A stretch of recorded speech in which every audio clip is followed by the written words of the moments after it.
Welcome to What's the Score, a series solely dedicated to the support of Central Florida's small business and entrepreneurs. Donated as a community service by AM 660 The Answer and Salem Communications. Now, here's Christopher Hart and Rich Jaeckle. And welcome to What's the Score? Thank you, ladies and gentlemen, for tuning in to the only show of this kind in Central Florida, maybe anywhere. That's right, folks. This show is new and unique. It is the show that is designed to help the business person come up with a winning combination for their business, whether you're just starting out, whether you're just thinking about starting out, or whether you're already operating as a business. SCORE is the organization for you. I'm Christopher Hart of the American Adversaries, and I'm joined by Rich Jaeckle of SCORE. Rich, how you doing today? I'm just plain old Rich Jaeckle from nothing. So it's nice to be here with a star like Christopher Hart from American Adversaries. Thank you so much. And we're also joined today by Paul McNally. And Paul is a business broker who is also affiliated with SCORE. Thank you for being here. And how you doing today, Paul? I'm doing great, and it's good to be here with Rich. And, folks, we are delighted to have you with us as well. This is a pre-recorded show that's designed so that we can fit this show in different slots so that you have a better opportunity to hear this show when it's more convenient to you. It's going to be aired early in the morning on Sundays and at noon on Sundays. And if you're just not sure or you want to make sure that you catch this show every weekend, go to am660theanswer.com and you will find the programming schedule there. All right, the SCORE, once again, folks, if you're brand new to this, SCORE is an organization that has been around 50 years, just celebrated their 50th anniversary. That's right, yeah. And it is designed to use the experience of people who have been in business and who have been successful, perhaps been failures at business too, and then became successful, to help the up-and-coming business people. Guys like Rich, who is a very successful businessman, took an organization and increased its sales by not 100%, but 100 times. And Paul, who is a business broker, who came up as a restaurateur. These men and other folks like them have a tremendous amount of experience that they provide through SCORE, the organization. That's right. SCORE is a voluntary organization, and it's actually an organization full of experienced business people. It's not just teaching from a book. It's actually events that happened during our careers that can be applied to today's business. And, folks, here's the best part of all. In Orlando, you have one of the three SCORE offices. They're located in the Entrepreneurial Center over at the Fashion Square Mall, where you can actually walk in Monday through Friday, 9 to 5, and sit down and talk face-to-face with one of these SCORE volunteers. The phone number over there is 407-420-4844. Or you can go to orlando.score.org to find out more about the organization. And guys like Paul, you guys volunteer your services over there, but you get a great deal of gratification out of it. We sure do. We enjoy talking with people that are trying to start a business, help them avoid the pitfalls of the business, and try to help make them successful. And that's what we're going to talk about today, the things that can help you become successful. In the second part of the show, second segment of the show, in our Keys to Success feature, we're going to talk a little bit more because we got a lot of questions, and thank you folks for sending them in. Questions about our show last week where we talked about sales and marketing and that there's a distinct difference between the two. We got a number of questions, and we'll address those in the second segment of the show today. And then the second half of the show, we're going to talk about when does a hobby become a business, or should it become a business? So we've got a great show lined up for you here today. But first of all, we've also gotten some questions because you folks have heard us talking about seminars that the SCORE organization puts on over at the Fashion Square Center. And so we want to answer some of those questions today. Yes, the seminars do go on every week, but they're different from week to week. Is that correct, Rich? Yes, that is correct. We do the seminars on important business ideas, such as, for instance, the legal issue in terms of should I register my business as an LLC or should I register as an S-Corp? What's my liability issues? When do I need a business plan? If I'm going to get a loan or apply for a loan, you absolutely have to have a business plan. And we actually sit down and teach you how to write the business plan in the seminar. So when you get out of that seminar, you've got every section of the business plan sketched out so you can take it home, fill it in, and it will be presentable to a bank. And there are a number of different seminars, are there not, Paul? And how often do they repeat? Every seminar runs at least once per month. This coming week, we've got on August 2nd, on Saturday, we've got a seminar called Starting Your Business, which it's designed to guide you through the steps necessary for getting your business started. So that's this Saturday from 9:30 a.m. to 12:30 p.m., and you can see a full schedule at orlando.score.org. And these seminars are going on every week. Yes, and one thing that we might want to point out here is if you want to start a business, that's not what the counselors are for, because the seminar takes 3 hours of information on how to start your business, how to register, what insurance, what taxes, and a counselor can't take that much time to help you. So most of you that are out there that have an idea about starting a business need to go to this seminar and do your homework. And then go see the counselors. Afterwards. Right. Okay. You know, this thing is designed to even prevent some people from starting their business. Because they don't really have the experience or a marketable idea? A viable idea or the experience. They haven't done their homework. They don't have the discipline. And all these things will come out in the seminar. Many people come out of that seminar thinking, wow, that's too much work. Which owning your own business is a lot of work. A lot of work. I can testify to that. Paul, is there a charge for these seminars? Yes, the seminars are $30 each, or you can buy a package of 5 seminars, which is basically the 5 seminars. We bundle it for $120. So you will have a little savings there. And to register, you go to our website, orlando.score.org. You'll register and give your credit card and a secure site there to get yourself registered for the seminar, and then just show up. Now, is there a basic number of seminars? How many, for instance, different seminars are there? And is there a basic 2 or 3 or 4 or 5 that you really should go to? There's a 5-seminar package, which includes the basic business implements, okay, which are how to start my business, how to write my business plan, how to market my business, which we're going to talk about in a second here, aren't we? Yeah, the next segment of the show. Mm-hmm. How to market my business, where do I get funds from, how to finance my business. These are all basic things that the entrepreneur today has to think about. Now, that's for the startup guy or the person who's new to business. How about somebody who's out there who's already got an organization up and running? These sort of things they've already been taken care of, but they want to go to the next level. Are there seminars available for them? We have partnered with a number of organizations that run some other seminars, Constant Contact, Paychecks, and they run a series of seminars also that'll talk about social media, talk about HR issues, how to handle employees, how to fire employees. So there are a lot of ongoing seminars there. Most of those run during the daytime, 9 to 12, 9:30 to 12:30, and that changes every month, and that's also on our website, that full schedule. Yeah, that's 9:30 during the week. Right. As opposed to our seminars, which are done on Saturdays, 9 to 12. Okay, roughly. but you can go to orlando.score.org to find the schedule. That's where you go. That's the key to the door. Orlando.score.org. Now, do you have organizations or businessmen or women who send their employees to you for some of these seminars?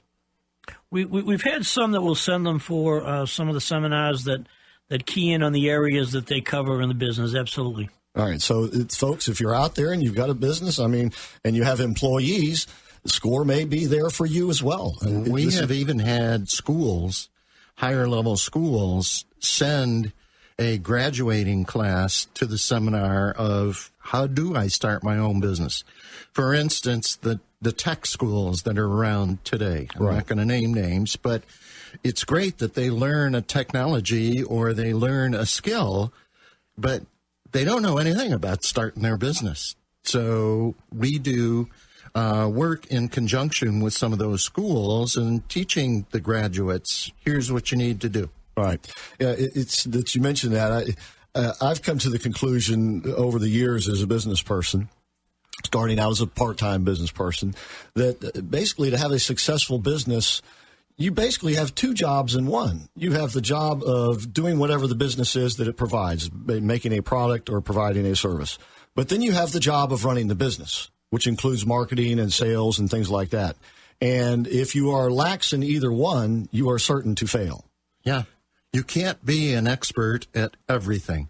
So when you go to hire people, if you're going into business, get somebody who is an expert to complement your skills. And that's, of course, where SCORE comes in to help you out doing that. And once again, they are there to help you develop the winning combination for your business or organization. Do you ever have politicians come to you for any advice in terms of reaching the people via social networking or anything like that? We don't have it for the actually helping them get more noticed. We do have them coming to us all the time about, can we come to one of their meetings and show their constituency how to start a business and show their constituency that they are behind SCORE. I see. So, you know, politically, we are apolitical, so we do not have a political affiliation. However, we have done just about everybody in Orlando in terms of going to some of their functions and explaining who SCORE is and that it's available to their constituents. All right. And once again, you can go to orlando.score.org or you can call them 9 to 5 Monday through Friday at 407-420-4844. All right, we're going to go ahead and go to the break. When we come back, we will be talking and answering some questions we had from last week's show about sales and marketing and which you should focus on, for instance, or should you focus on one or the other or both? As I said, we'll answer those questions in the next segment. And later on in the show, we'll be talking about when does a hobby become a business? And once again, you are listening to What's the Score? And this show is provided as a public service by AM 660 The Answer, Salem Communications. And, of course, we want to thank them for that. And, folks, one of the keys to success, of course, is to raise the profile of your business. And one way to do that, of course, is via radio. If you are interested in finding out how very affordable radio is, go to your phone and dial 407-618-1769 and talk to Paul Proley here at Salem Communications. That's 407-618-1769, and we'll be right back.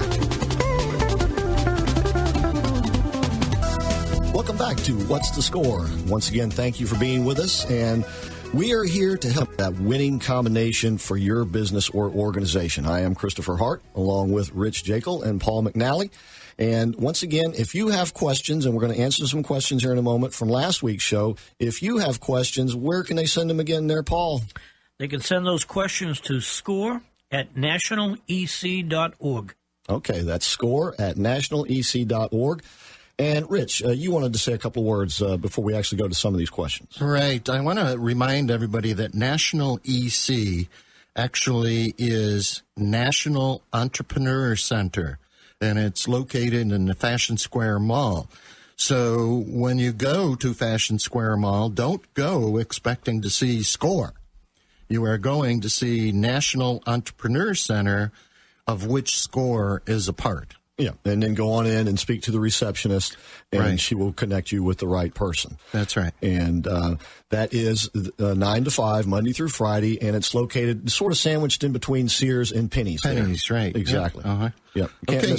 All right. One of the questions that we got was the individual understood the difference between sales and marketing, but asked the question, where should they focus starting out? Is marketing more important to focus on? Or is sales more important to focus on? Okay, just following up from that episode, sales is more visibility. It's more personal, and it brings in the money. In other words, you are actually dealing one-on-one with a customer. Marketing is for visibility. It gives you a brand. You're dealing with a group of potential customers. But the potential customers do not give you money until the sales comes in and provides the vehicle for the money into the company. I interpreted this particular question, Paul, as sort of, which comes first, the chicken or the egg? In other words, he's asking, should I focus just starting out on marketing, just getting my name, my product, my idea out there, or do I need to focus on bringing in cash first and then use that to pay for the marketing? Well, when you've got a business, you really need to focus on both because you need that visibility. You need to be bringing those customers in so that you have the opportunity to sell them. So it's two different tasks, and sometimes an owner is wearing both hats and doing both of those functions, but they are definitely two distinctly different activities. For example, you might have time that you're spending each week keeping up your website, doing the social media, which is a big part of marketing today. But you're still there manning the store so that when somebody comes in so that you can swipe the credit card and make the sale happen. We also got this question. Is marketing simply advertising? Yes, it is advertising, but there's more to it than just advertising. Back many years ago, it was pretty much known as, putting the ad in the paper, and it was print advertising or radio advertising or TV. But today, it's so much wider spread than that. Yeah. And the social media is really taken off. Yeah, it's things like branding, like Coca-Cola is a recognized name. So it's visibility, it's identity, it is getting your idea across to the client, okay? And the salespeople learn what's important in delivering their message to the client to get the business. In other words, marketing would say, here's what we can do for you, Mr. Client. Mm-hmm. Okay, and the sales people go out and deliver that message. And they personalize it. They'll get and find out exactly what the wants and needs of each individual person is so that they can sell them the services that they're looking for. Yeah, and by the way, that changes. It changes with demographics. It changes with age. I mean, look at, you guys are pretty old. So you used to go to the telephone book to get a service. Sure. Well, who does that anymore? Telephone book is... Is there a telephone book? It's kind of dying media. Right now, you go to the internet, right? Sure. And you go to your iPads and that kind of stuff to get the information. And you can get it anywhere, even where there isn't a telephone book. Well, that kind of leads me to this question. And this listener wanted to know that, Paul, I think last week you were likening your website to a brochure, a sales brochure. It said, what is the most effective way to drive people to my website? Well, there's many, many different ways. The most common is trying to hire somebody to do SEO, which is search engine optimization, which will help get you to the top of the searches, the Google searches, the Bing searches, the Yahoo searches, to try to bring you to the top. That's what everybody strives to do to get their website common, to be seen first. Yeah. How many people can be first? That's my question. How many people can be first? Now you're asking a political question because in this day and age, everybody's first, right? Everybody gets a trophy. Huh? Okay, whose name is on top? How about that? All right. Now, in terms of branding, and this is a question of my own. We did not get this one from a listener. In terms of branding, isn't the best way to brand the traditional sources of advertising? Because that is still the way that you can reach more people in a broader sense. Newspaper, radio, television, that sort of thing. If you want to brand, in other words, if you want, let's say I'm a new car dealer in town, and I want everybody to know I'm the guy who wears the cowboy hat or whatever. I want a certain brand image. Aren't those media still very effective ways to accomplish that? It can be. Yeah, it depends on your business. Most people, the startup businesses and the first level businesses, do not need branding. They need word of mouth. Okay, they need referrals, which is different than branding. Branding, you can go out there and see the guy with the cowboy hat and know, hey, he's going to give me $9,000 off my trade-in or whatever. And with the normal small business that can't afford that kind of advertising, it is more of how you treat your client and, for instance, giving your client a referral bonus. In other words, I'm going to give you 10% off your service, off my service to you for every person that you refer to me.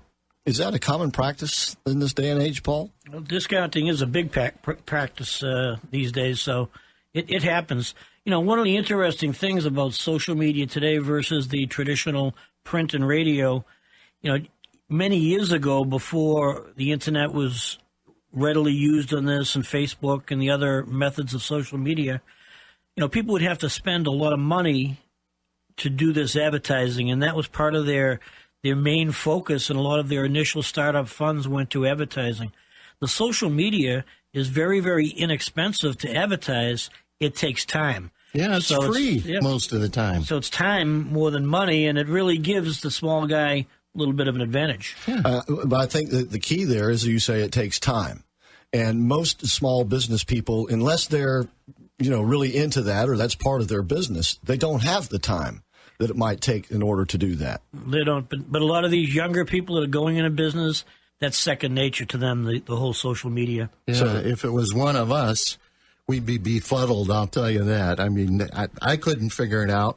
But what I could do is go to one of the top schools in the Central Florida area and get an intern, that does know social media, a young intern to come in to my place once a week and update my social media reach out program. So they will come in, you pay them a slight fee and stuff, and they do it part-time, and they're actually students. We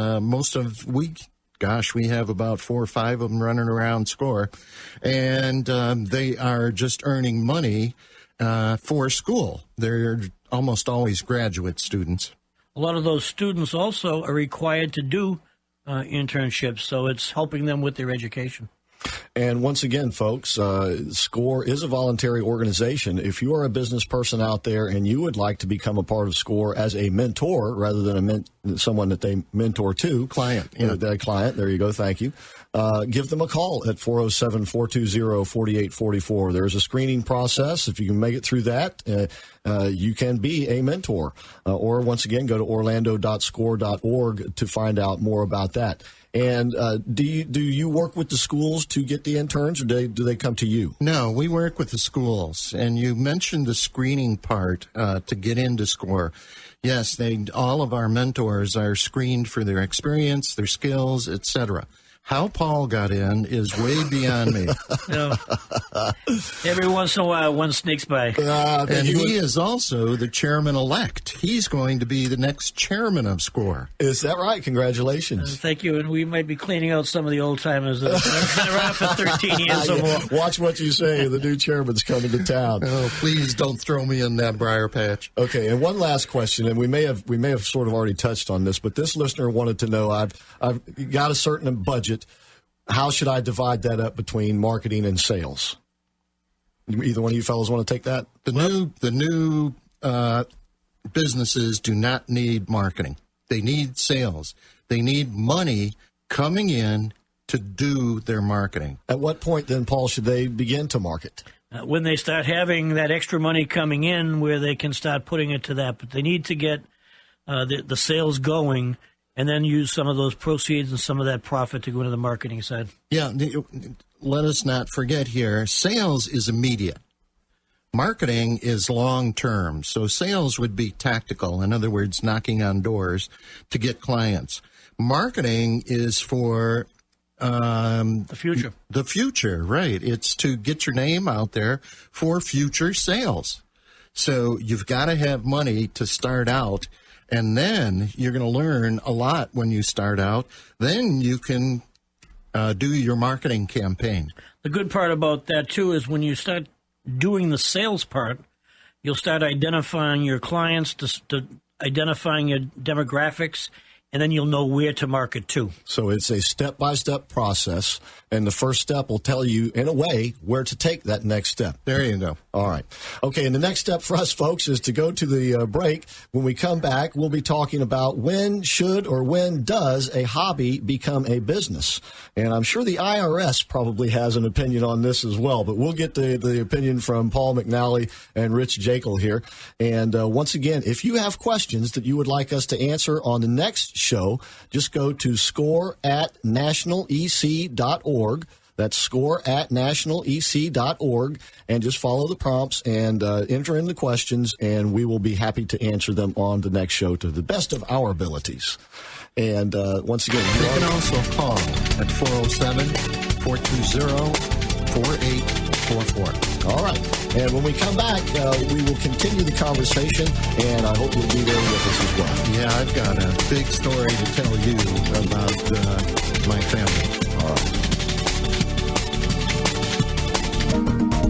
Welcome back to What's the Score? I am Christopher Hart, along with Rich Jaeckle and Paul McNally. We're here to tell you about the organization that is here to help you develop that winning combination for your business or organization. This is a brand new show, unique, and it is being provided as a public service by AM 660 The Answer, the great folks at Salem Communications. If you would like to find out more about this show and perhaps have your own radio show to develop the prestige that you would like for your business or advertise on the radio, call Paul Proley at Salem Communications, 407-618-1769. That's 407-618-1769. This morning, or today on the show, we're going to be talking about when does a hobby become a business? And should a hobby become a business?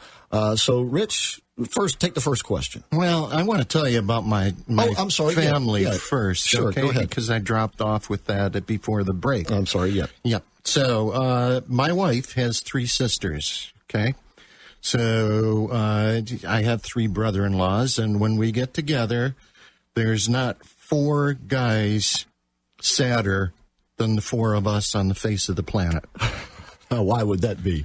The 4 sisters. Oh, I hope they're not listening. Oh, I hope not. But the point of this is that one of my brother-in-laws is a hobbyist, and he happens to be a carver, a wood carver. Okay. He has made some of the most unique and beautiful carvings I have seen any place.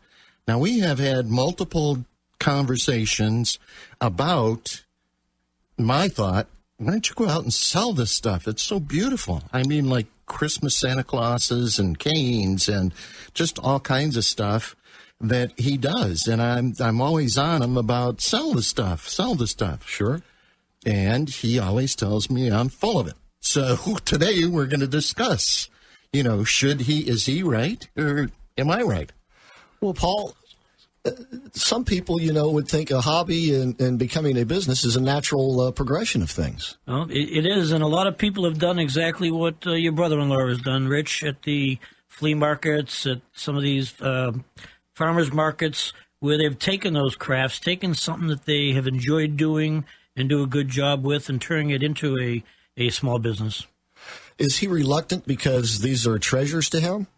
That's a very good point, and I don't know, because it can't be too much of a treasure. He gave me one. But that was the cane? Yeah, it's the cane.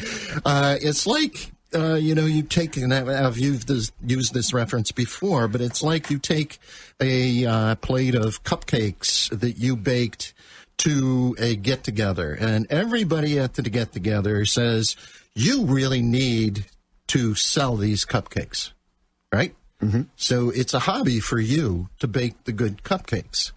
But everybody around you says, no, you need to make a profit on these things and sell them. Okay, so when it comes time, you decide you want to open up their business and you sell these fantastic cupcakes, but where's all the people that told you to go into business in the first place? Are they there supporting you? Sure. Probably not. Buying the cupcakes. Because not at $5 a cupcake. There you go. Because when they could get it for free, it was wonderful. But when you got to pay $5 a cupcake, there's two things that happen here. You've got those people that try to go into business with it. But you've got a lot of people that have hobbies that are expensive. They spend a lot of money keeping the hobbies going, owning racehorses, race cars, things like that. And they decide to put it to a business just so they can start taking the deductions from their taxes on what they're putting into it. They might not have income to offset it, but they're just trying to get a tax break. And I think that's where the IRS, as you mentioned, is really cracking down today, trying to make sure that these are viable businesses. Yeah, well, you mentioned the IRS did come through with a cottage industry type of exemption. They did. And as far as, especially in the restaurant business, as far as having commissaries and some of the requirements, but they still, if there is income from a product, the IRS treats it as strictly as a business. So you must report that on your income tax. Absolutely. Now, you're a business broker, Paul. When people come to you to buy a business, obviously they're not looking for a hobby. In other words, let me rephrase that. They're not looking for a business that would have been, say, a hobby that they would have had. They're looking for just a business to run. Do you feel as a business broker that that is a safer approach to take, where you basically don't have the passion that may lead you to make wrong decisions? You're more or less... you understand what I'm trying to say? Objective? More objective, yes. Well, that does make sense, but in a lot of cases, if they are passionate about a business and educated about a business, if they had carpentry as a hobby most of their life and they go to buy a business and they want to open a hardware store or something that carpentry has something to do with, a cabinet shop or do kitchens over or bathrooms, then sometimes it makes more sense because they know the business.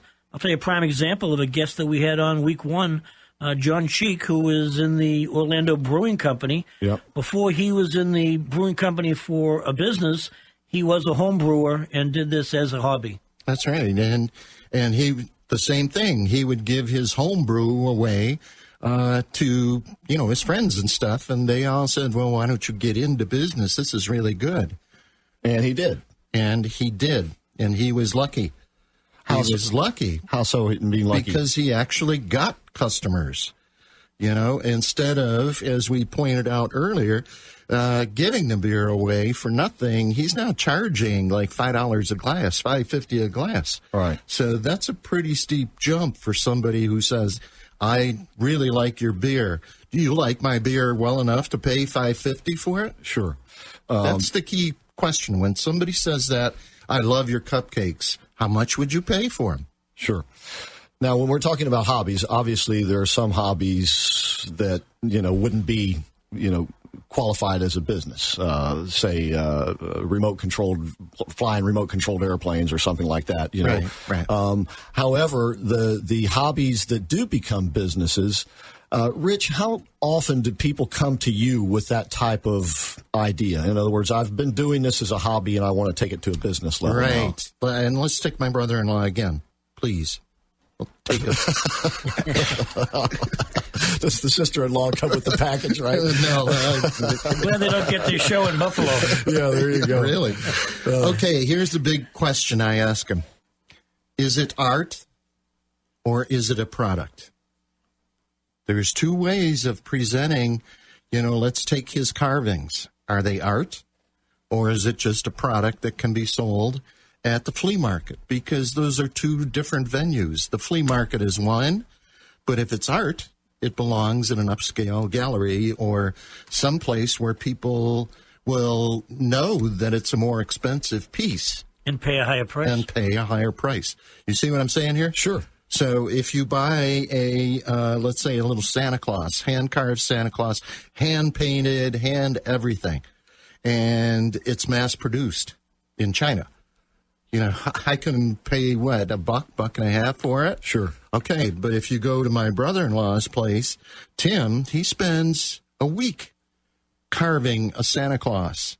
Now, how much is he going to charge for that Santa Claus to just compensate for his labor? Okay, does he then advertise differently? Instead of going to Spencer's, he goes to, what's an upscale, someplace maybe on Park Avenue in Winter Park. There you go, to an art store in Winter Park. Art Festival or Sure. Mount Dora Art Festival. You see the difference there? Sure. between the thing I can buy at Spencer's Gifts and the thing that I buy at Winter Park Art Festival. Now, there's somebody out there who has that, thought in mind. Can they come to SCORE and get some advice? Absolutely, and I tell them, ask them the same thing. How are you going to advertise it, as art or a product? Okay, and how long does it take you to make this carving? It's labor intense on Tim's part, my brother. Mm-hmm. But it's not labor intense on China's part, for instance. It's mass produced. So for the labor intense, what should I charge for my labor? What's my time worth to make the Santa Claus? The other part is if you're spending the whole week making products, who's selling them for you? There you go. And once again, this is where SCORE can help out, because they can help you, first of all, see where your obstacles are, what's holding you back.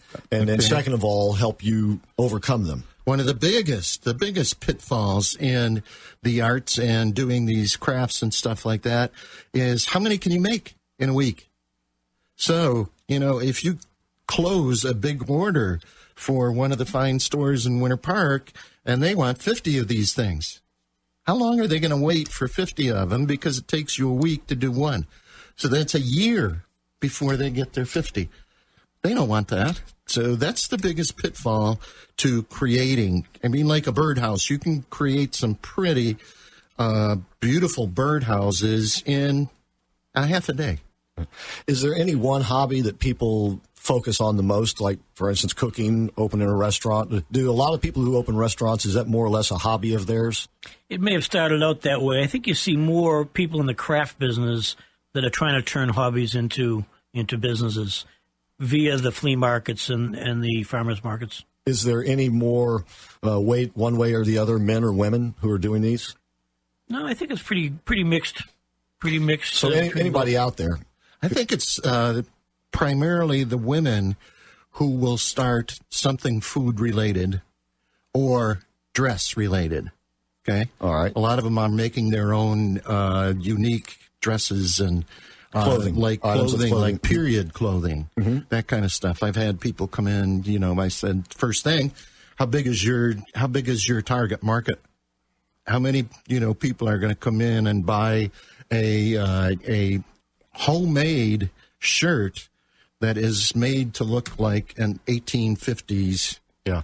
See, just because, folks, you can make a great product doesn't mean that it is a viable business idea. There you go. All right, and that's one thing, once again, that SCORE can help you out with, and they will be realistic with you. And sometimes you'll go away feeling great about what they say. Sometimes you're going to go away feeling, wow, wish they hadn't said that. Yeah. But it's realism, and that's where SCORE is really valuable. Your bottom line out there, kids, is that you have to see how big your target market is, period. And that's where SCORE comes in. And once again, you can go to orlando.score.org to find out more about them, or call them Monday through Friday, 9 to 5, 407-420-4844. When we come back, we'll continue this conversation.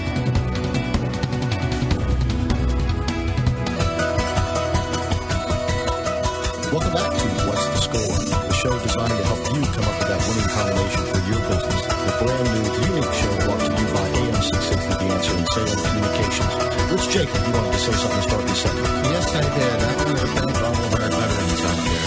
All of our veterans and the people currently serving in the armed forces. You guys are greatly appreciated. Are you, now that you mention that, let me just ask you this question. Are you seeing a bigger influx of veterans coming to SCORE as they are exiting the military service and coming home from Iraq and Afghanistan? Yes, we are. And there's very few, believe it or not, opportunities for these kids.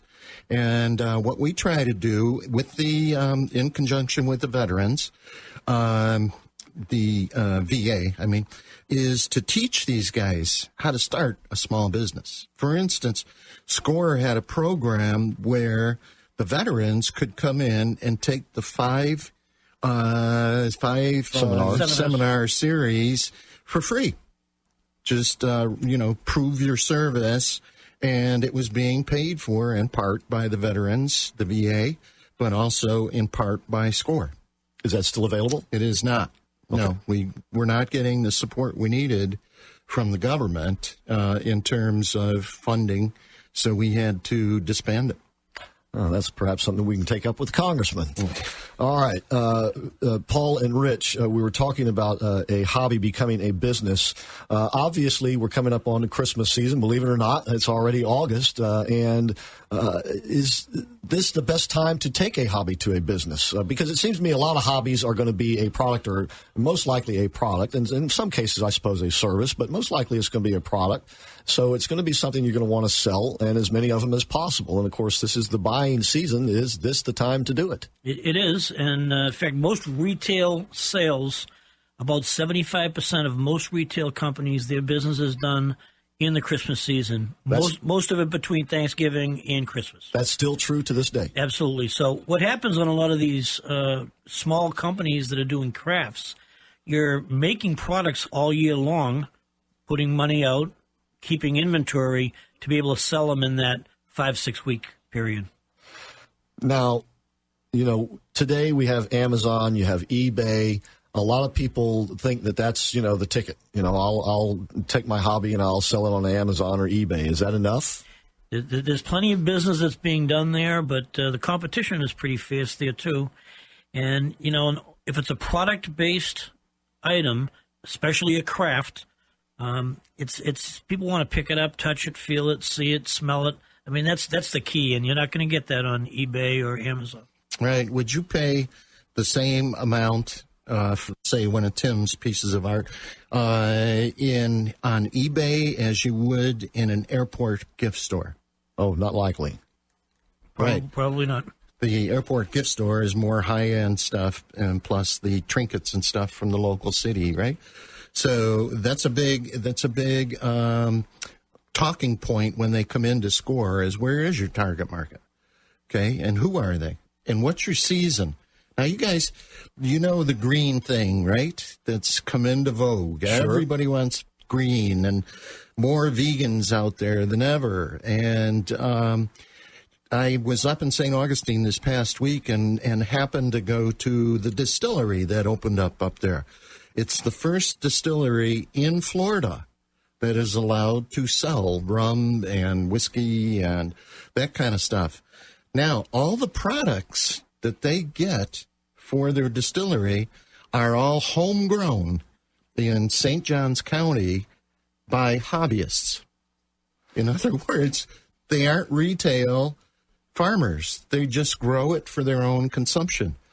So there may be a place, if you are a hobbyist out there and you're building or making or cooking or whatever, and you don't know where to sell it, there may be a place that is available to you where you can put your product on display. That's correct. And there's new places called co-ops now, which is a version of what used to happen way back in the 30s and 20s.